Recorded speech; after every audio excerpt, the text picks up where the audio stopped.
Is it on? Yes.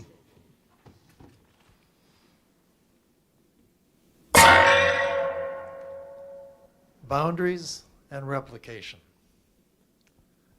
Some distinctions appear at first straightforward. Am I inside or outside? Are those two objects the same or different? But even such seemingly simple judgments may not be so clear. It depends upon our predispositions and from where we are looking. I had a high school English teacher who held her students firmly to absolutes. Something was round or it was not. One could not write comparatively that something was more perfect than something else.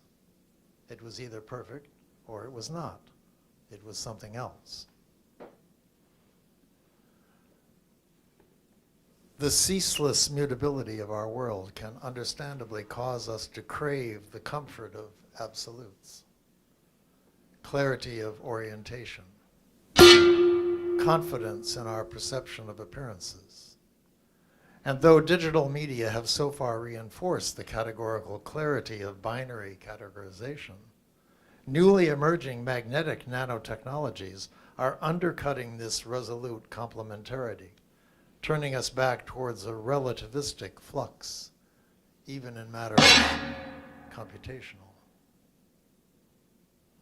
So let's consider the distinction between inside and outside. How do we identify and establish a line that demarcates a boundary by which we determine whether something is within an asserted territory or outside of it? In some situations, say when we are within the walls of a house, it is not a matter for debate. The insides are easily distinguished from the sides that are out. But what if the space we are discussing is not so physically explicit? For example, when the UCSD music department interviews candidates for positions in composition, I ask the question, where would you place the boundary of composition as a discipline? And then to sharpen the impaling stake further, what kinds of musical creativity would you say are outside the realm of composition as you define and would defend it? Or consider the points of view that emerge in a poet's work or in fiction. Some writers are quirky, playing with their readers in regard to whether something is or is not to be thought of as normal, as ordinary, in the sense that it is a probable expectation, not likely to startle or give pause. Others push subtly or firmly against the quotidian. Faulkner's worlds feel to me genuine and foreign at once. Kafka was a paragon of boundary distress. One awakens to find oneself an enormous insect, or one's tireless dedication to accomplishing a quite ordinary task is met by an implacable wall of unfathomably dark inflexibility. Encountering the writing of German expatriate W.G. Sebald, one finds an immediate, though elusive, unreality and inexplicability in the depicted terrain, a strangeness of which the writer, narrator himself seems often, though not always, oblivious. There are, for example, illustrations, unprepossessing, grainy, seemingly arbitrary, and in any case, essentially, but not completely, irrelevant. They have no captions. Why, one asks oneself, has Sebald placed a poorly reproduced receipt from a rural coffee house in the midst of a text that does not hinge on or more than glancingly reference such an event? And what will one make of the following image? We waited for a taxi, and by the faint light from the living room window into the well, I saw with a shudder that went to the roots of my hair, a beetle rowing across the surface of the water from one dark shore to the other. Waiting for a taxi is ordinary enough, but where did that well come from? And how might it be that a beetle came into possession of a miniature rowboat? Does a well have shores? And so on. I find, and it should be noted, that this quality seems particularly to reside in the superbly crafted translations of Sebald done by Michael Hulse. I find the tenuous and always wavering boundary between what is expected and what is not intriguing and provocative. Sebald's authorial voice seems to go along in an entirely quotidian and uneventful way, but this way leads the reader through a landscape that is not always of this world. So I ask myself, what could I do in my music with about this intriguing quality? The basic circumstance is that something seems at first ordinary, but then one begins to encounter perturbations, contrary evidence. At first one simply discounts their presence, but they persist, turning into currents that tow one beneath the surface of the expected. One has in the end to accept them, wondering about and at their nature, their meaning. Sebald's strangenesses are not unrelated to the unsettling shifts in tone and outlook that constantly affect one's reactions to the language rubble that John Ashbery transforms into his poetry. Ashbery's incessant re-perspectivizing is also tantalizing and provocative, and I have responded to it musically as well in a song cycle whose title uses a typically unsettling line from the text he wrote for our collaboration. Last things, I think, to think about. With regard to Sebald, I decided first to embrace and thus to parallel the notion of incremental strangeness with a novel convention of my own. I would ask instrumentalists to engage in virtual speech. They are to listen to the narration of the Sebald stories. Then from time to time, where I specify it, this attentiveness to the particular way in which the narrator speaks a word or phrase is heightened. The thing heard or felt is replicated as faithfully as possible with regard to its cadence, its envelope, its contours, and most centrally, its feel. So although their responses have quantifiable dimensions, there is also a qualifiable imperative. This is what interests me. If we choose a moment in time, in experience, and then wish to lift its implications out of context, to dissociate ourselves from the compelling inertia of narrative or other coercions of continuity, what will it mean, or what can we make it mean? There are 4 instrumentalists simultaneously listening and sonically replicating aspects of a narrator's script storytelling. They do this in a subdued but urgent way, conjuring up a muttering somnambulistic chorus, not quite in the manner of the Greeks, but with some resonances of that tradition. They form a kind of society, a secret one. For his part, the narrator reads a script that I have concocted. It consists of passages selected from 2 of Sebald's novels, Vertigo and The Rings of Saturn. The narrator's behavior is perturbed by 2 external forces, both unreasonable. During most of the performance of Submerged Memories, there is a clock ticking, but this clock ticks, not as most do once a second, but rather every 23 seconds.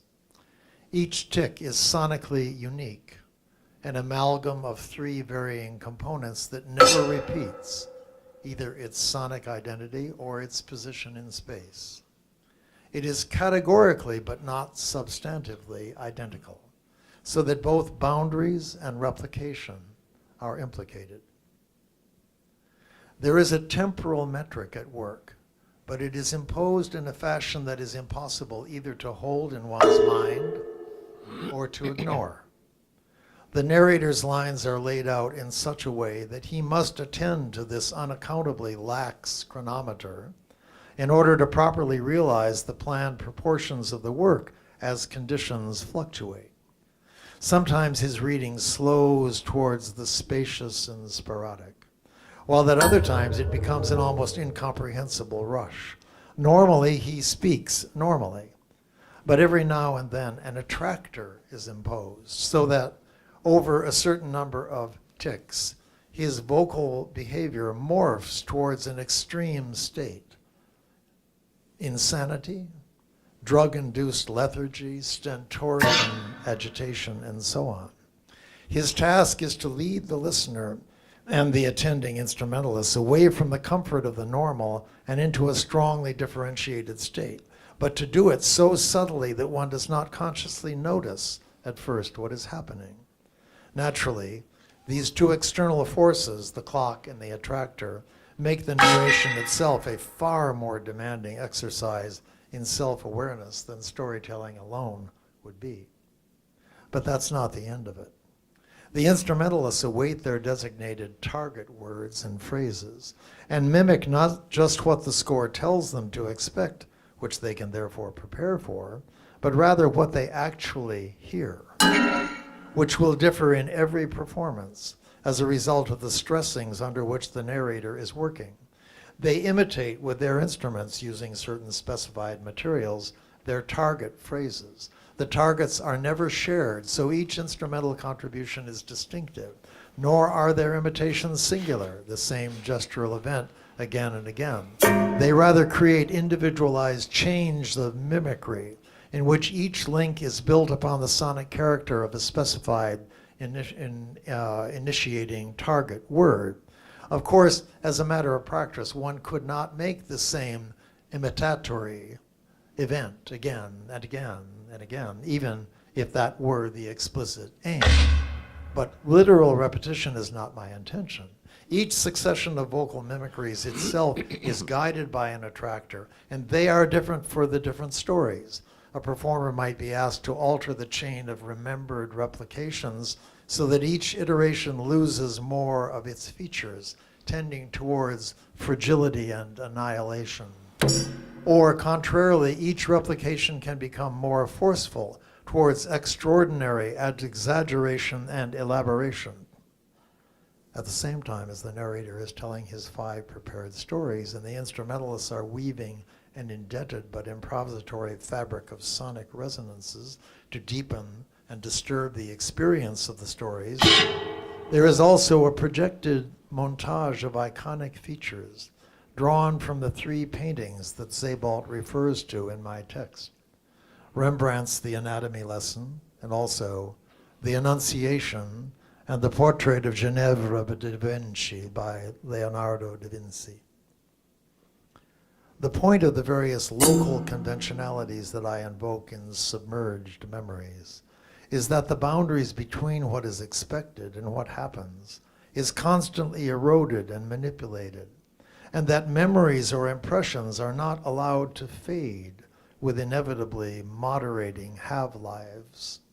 Rather, I want to place us all for a time in a space where neither boundaries nor identity are reliable, and that we will not only notice and consider these aspects of our day-to-day existences, but exercise for ourselves the pleasures and, of course, the perils of allowing our minds to wander.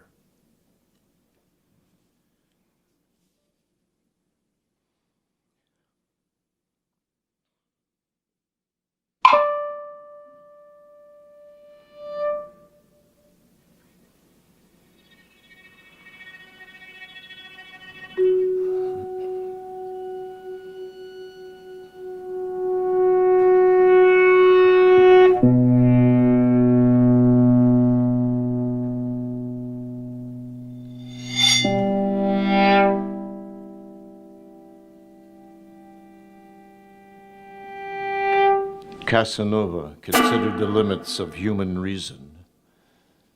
He established that it might be rare for a man to be driven insane. Little was required to tip the balance. All that was needed was a slight shift, and nothing would be as it formerly was.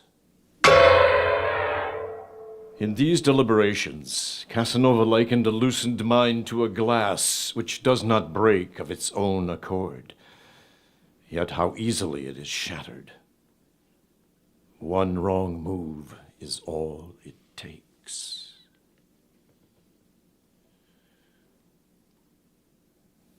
Grandmother, afflicted with that extreme kind of forgetfulness, which soon renders even the simplest of everyday tasks impossible to perform, shared a dormitory room on the 4th floor. Through the barred, deeply recessed windows, there was a view down onto the tops of the trees on the steeply sloping ground to the rear of the house. It was like looking upon a heaving sea. The mainland, it seemed to me, had already sunk below the horizon.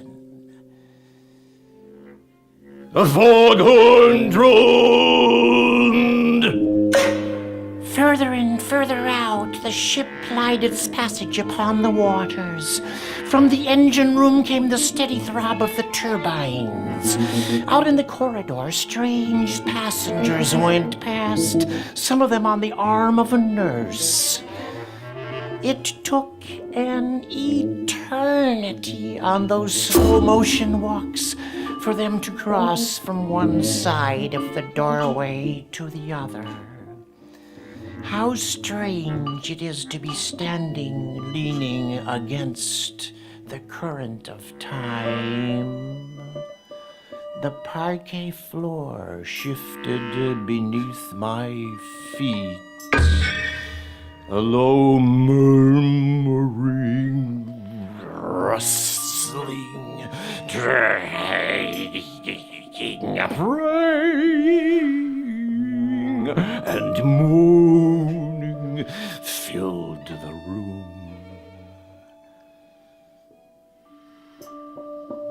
The foghorn sounded again. She held her grandmother close as they parted and promised to come again soon. But barely 3 weeks later, she died of a slight cold. At times, it does not take much.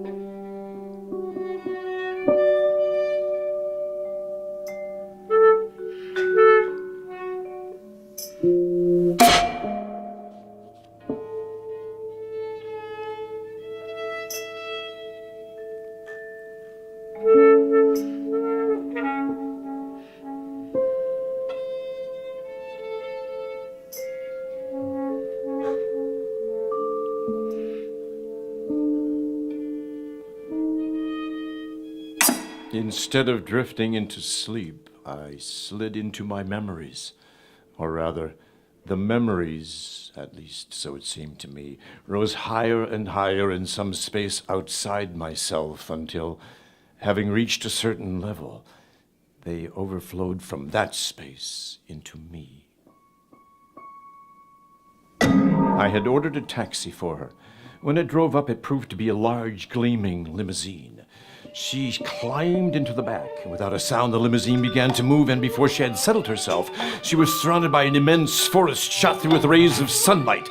The atmosphere through which the car moved was denser than air and resembled streaming currents of deep, silent water. She saw the forest with absolute clarity and meticulous detail impossible to put into words. The tiny fruit capsules on stems protruding from patches and cushions of moss, the hair-thin grass stalks and quivering ferns, the upright trunks of trees that were lost a few yards up amidst the penetrating leafage. Higher still were clusters of mistletoe, mimosa, and lobelia, and above these the tops of palms swayed to and fro, their delicate, feathery, fan-shaped fronds of that unfathomable green which seems underlaid with burnished brass, and which Leonardo used for the crowns of his trees, in the Annunciation, for instance, or the portrait of Ginevra de Benci.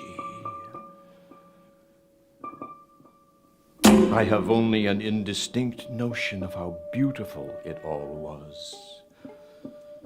Nor can I properly describe now the feeling of being driven in that limousine that appeared to have no one at the wheel.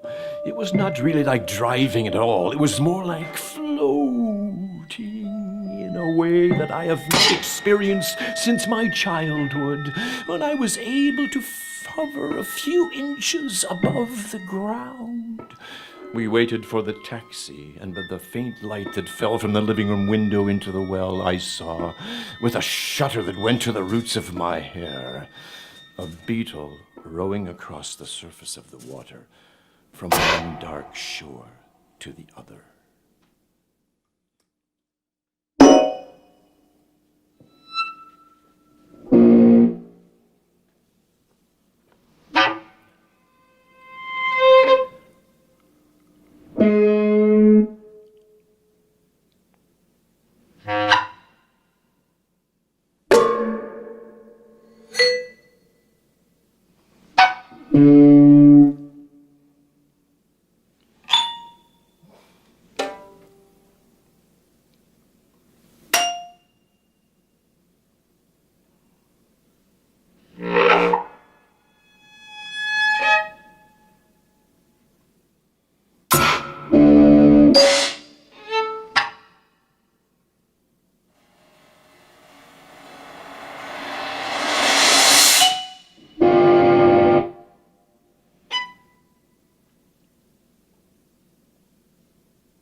Thomas Brown says about the great fog that shrouded large parts of England and Holland on the 27th of November, 1674. It was that white mist that arises from within a body opened presently after death, and which during our lifetime, so he adds, clouds our brain while asleep and dreaming. I still recall how my own consciousness was veiled by the same sort of fog as I lay in my hospital room, under the wonderful influence of the painkillers coursing through me. I felt in my iron frame bed like a balloonist floating weightlessly amidst the mountainous clouds towering on every side. At times, the billowing masses would part, and I gazed out into the indigo vastness and down into the depths where I supposed the earth to be a black and impenetrable maze. But in the firmament above were stars, tiny points of gold speckling the barren wastes. It was not until dawn, when the morning shift relieved the night nurses, that I realized where I was.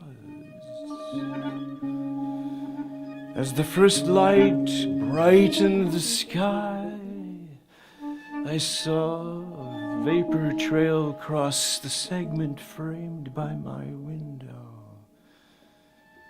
At the time, I took that white trail for a good omen. But now, as I look back, I fear it marked the beginning of a fissure that has since riven my life.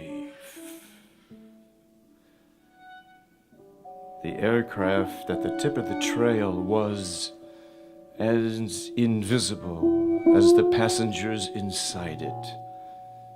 The invisibility and intangibility of that which moves us remains an unfathomable mystery.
It is submerged memories that give to dreams their curious air of hyperreality.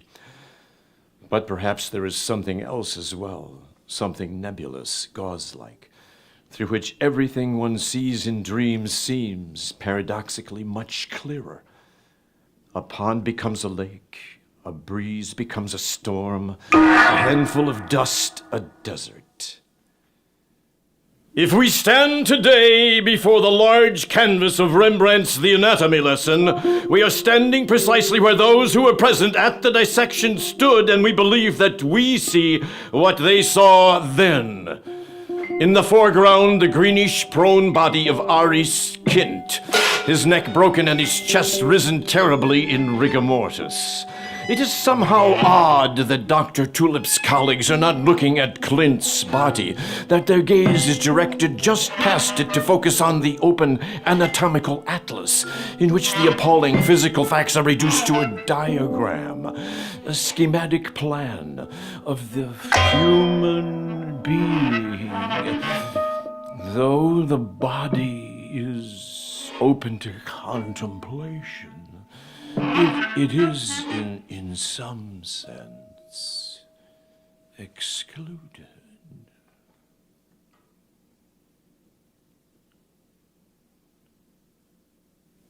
And the much admired verisimilitude of Rembrandt's picture proves, upon closer examination, to be more apparent than real. Contrary to normal practice, the anatomist shown here has not begun by dissecting the opening the abdomen, removing the intestines, which are the most prone to putrefaction, but has started, and this too may imply a punitive dimension to the act, by dissecting the offending hand. Now, this hand is most peculiar. It is not only grotesquely out of proportion compared with the hand closer to us, but is anatomically the wrong way around. The exposed tendons, which ought to be those of the left hand, given the position of the thumb, are in fact those of the back of the right hand. In other words, what we are faced with is a transposition taken from the anatomical atlas that turns this otherwise true-to-life painting, if one may so express it, into a crass misrepresentation at the exact center point of its meaning.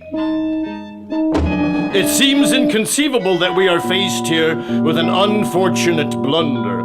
Rather, I believe there was a deliberate intent behind this flaw in the composition. That sharply hand signified the violence that has been done to Aris Kind, and it is with him, the victim, and not the guild that gave Rembrandt his commission, that the painter identifies. His gaze alone is free of Cartesian rigidity. He alone sees the greenish annihilated body, and he alone sees the shadow in the half-opened mouth and over the dead man's eyes. All knowledge is enveloped in darkness. What we perceive are no more than isolated lights in the abyss of ignorance. In the shadow-filled edifice of the world, we study the order of things, says Brown, but we cannot grasp the innermost essence. The buffet at Santa Lucia Station was surrounded by an infernal upheaval. If one did not have a ticket, one had to shout up to the enthroned woman who appeared to float quite unaffected by the general commotion above the heads of the supplicants, and would pick out at random one of the pleas emerging from the crossfire of voices, and repeat it over the uproar with a loud assurance that denied all possibility of doubt, and then bending down a little, indulgent and at the same time disdainful, hand over the ticket. Once in possession of this scrap of paper, which had now come to seem a matter of life and death, one had to fight one's way out of the crowd across the middle of the cafeteria where the male employees of this awesome gastronomic establishment faced the jostling masses with withering contempt, performing the duties with unperturbed manner, which, given the prevailing panic, gave an impression of a film in slow motion. In their freshly starched white linen jackets, this impressive corps of attendants resembled some strange company of higher beings, sitting in judgment under the rules of an obscure system on the endemic greed of a corrupt species. My cappuccino was served, and for a moment I felt that having achieved this distinction constituted the supreme victory of my life. I surveyed the scene and immediately saw my mistake, for the people around me now looked like a circle of severed heads. A prey to unpleasant observations and far-fetched notions of this sort, I suddenly had the feeling that amidst this circle of specters I had attracted someone's attention. And indeed it transpired the eyes of two young men were on me. They were leaning on the bar across from me. Just as a shadow of cloud passes across a field, so fear passed across my mind. Like two watchmen, they remained motionless at their post until the sunlight had all but faded. Then they stood up, and I had the impression that they bowed to each other before vanishing in the darkness of the exit. At first, I could not move from the spot. I had to muster all my rational power before I was able to get up and make my way to the exit.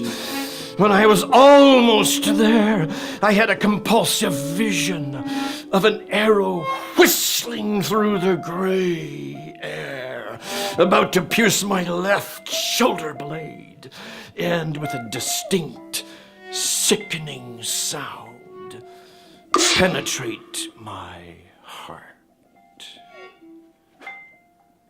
I can still feel the cold breaths of air. It was as if it were now up to me alone. As if, by some trifling mental exertion, I could reverse the entire course of history. All that was required was a moment of concentration.